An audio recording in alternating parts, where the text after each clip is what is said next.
You ask Tiger to calculate. This deals with finding the midpoint between 2 points. The midpoint between the 2 points is -59.5, -65.5. Let's solve it step by step. Plot the 2 points and calculate the midpoint using the formula.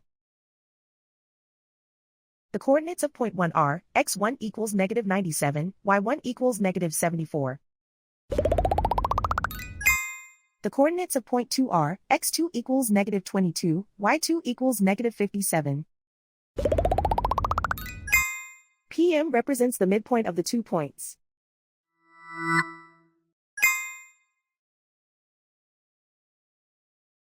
Use the x values in the midpoint formula to find the midpoints x. x1 equals -97. x2 equals -22.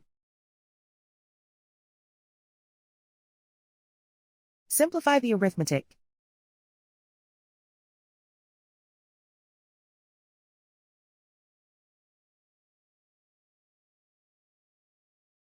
Use the y values in the midpoint formula to find the midpoints y.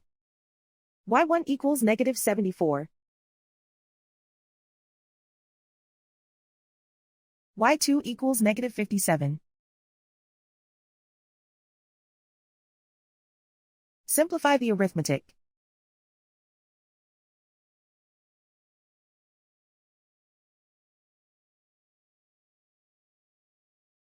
And so, the midpoint is -59.5, -65.5.